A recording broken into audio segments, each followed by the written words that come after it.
हर इंसान सफलता चाहता है, पर हर किसी को सफलता हासिल नहीं होता।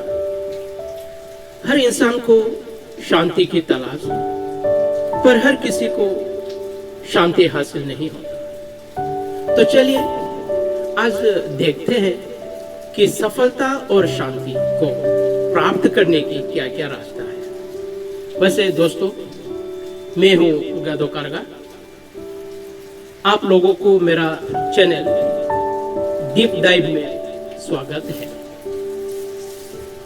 हम सब अच्छी तरह जानते हैं कि इंसान की देह 5 तत्व जैसे अग्नि, जल, वायु, मिट्टी, आकाश के कॉम्बिनेशन से निर्मित है। माना कि इन 5 तत्वों की अपना अपना ऊर्जा है, शक्ति है, पर इन सभी तत्वों में वो शक्ति नहीं जिस शक्ति के द्वारा सब एक दूसरे के साथ कॉम्बाइन होकर कोई नया रूप निर्माण करे। और कॉम्बाइन करके एक नया रूप बन भी जाए तो भी ये एक बेजान मूर्ति बनकर ही रह जाए। तो इस प्राणहीन मूर्ति को प्राण देकर अथवा जीवन देकर चलाने वाले इस ऊर्जा का नाम है आत्मा।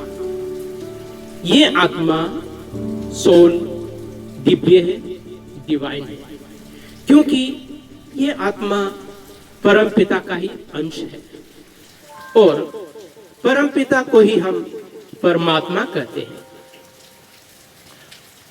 परमात्मा शब्द 2 शब्दों जैसे परम जोर आत्मा से बने हैं। परम का मतलब है अंतिम, पूर्ण, सर्वश्रेष्ठ, अखंड, उच्चतम, बुनियादी आदि। यानी हमारे आत्मा उस अंतिम, पूर्ण, सर्वश्रेष्ठ, अखंड, उच्चतम, बुनियादी आदि वाले आत्मा की अंश है जो दिव्य है। यानी आत्माओं का, सोल का सोर्स ही परम पिता है, सुप्रीम फादर है। वस्तुतः हर इंसान के पास अपार शक्तियां हैं। जिस शक्ति के इस्तेमाल से हम अपने हर मुराद जो जिंदगी में सफलता और शांति ले आए उसे हासिल कर सकते हैं। विवेकानंद ने भी बताया है कि हर इंसान के भीतर अपार शक्तियां मौजूद है, बस इसे हमको जागाना है। जीवन यूं जिया तो नहीं जाता, जीवन जीने के लिए हर किसी को संघर्ष करना पड़ता है। रोटी, कपड़ा और मकान आदि जुगाड़ करने के लिए इंसान को संघर्ष तो करना ही पड़ता है। फिर इसके ऊपर रोग, व्याधि, दुर्घटनाएं जैसे मुसीबतों का सामना करना पड़ता है।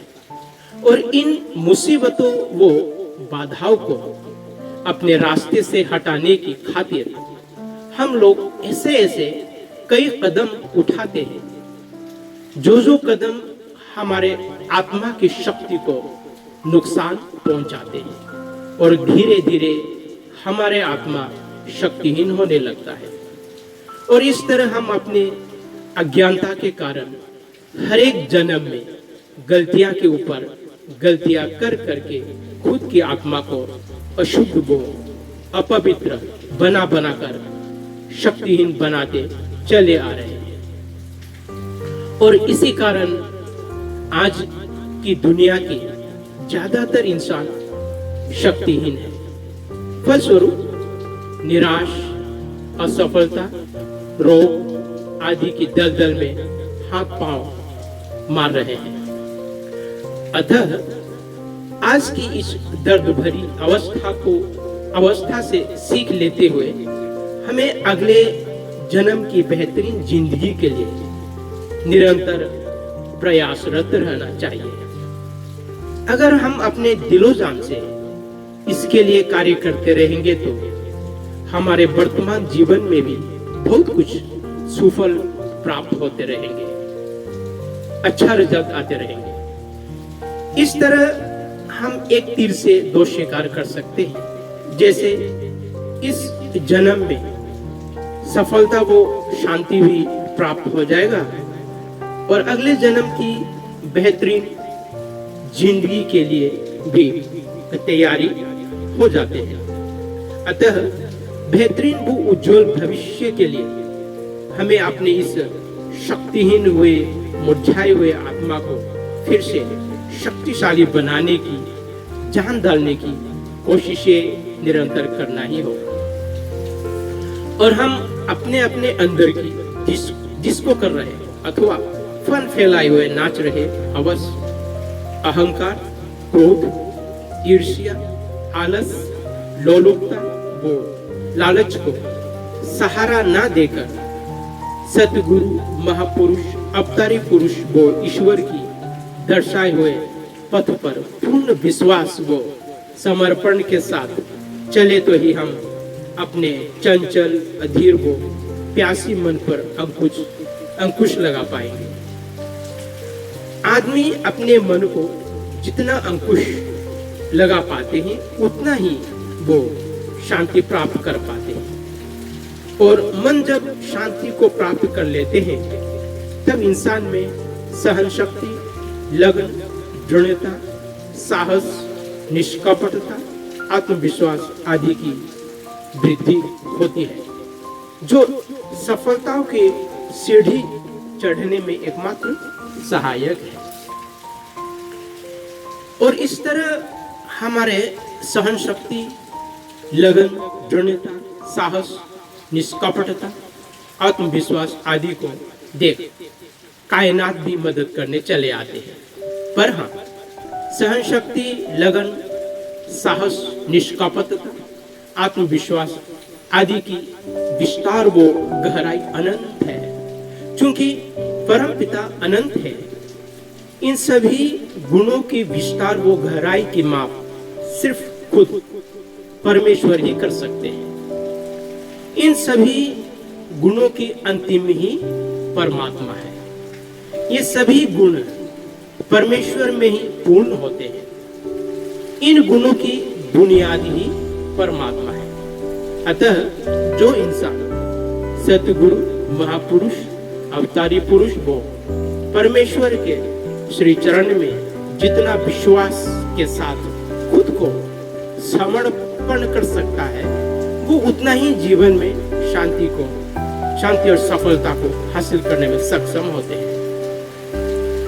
यूं तो दुनिया में अनेक लोग परमेश्वर को नहीं भजकर खुद के इच्छाओं के अनुसार कर्म करते हुए सफलता को हासिल कर लेते हैं। पर इस तरह के लोग भविष्य में अनेक दुख, तकलीफ, मुसीबतों में फंस जाते हैं, रोग, अकाल मृत्यु को प्राप्त करते हैं। ऐसे इसलिए कि ऐसे लोग अपने अहंकार, हवस, क्रोध आदि को पोषण देने की वजह से यूनिवर्स की लय के साथ बेमेल हो जाते हैं। यूनिवर्स की लय कहे तो लय का मतलब अंग्रेजी में रिदम होते हैं, आप लोग जानते हैं। और यूनिवर्स की फंक्शन में रिदम होता है, और अगर रिदम ना हुआ तो इसमें पॉजिटिविटी नहीं आएगी। पॉजिटिविटी ना हो तो कंस्ट्रक्टिव फोर्स क्रिएट नहीं होगा। क्योंकि यूनिवर्स की उपज होने के कारण जितना तक हो सके हमें यूनिवर्स की लय के साथ मेल खाना ही होगा, नहीं तो यूनिवर्स की लय के साथ हमारा विचारों व कर्मों के टकराव या घर्षण होते रहेंगे। फलस्वरूप हमें अपार कष्टों को मजबूरन भोगना ही पड़ेगा। याद रखें, इस यूनिवर्स में परम पिता ने ऐसे ऐसे अनगिनत नियम व कानून बना रखे हैं जिसकी जानकारी सिर्फ खुद परम पिता को है। देवी देवताओं को भी इस नियम व कानूनों का पक्का ज्ञान नहीं, तो हम जैसे एक तुच्छ इंसान की क्या औकात। यही कारण है कि हमारा परमेश्वर के साथ बिल्कुल निरहंकार मन को लेकर युक्त होना अत्यंत महत्वपूर्ण है। दोस्तों, अच्छा और इंस्पायरिंग लगे तो लाइक करें, शेयर करें। जय हिंद। साथ साथ सब्सक्राइब भी कीजिएगा।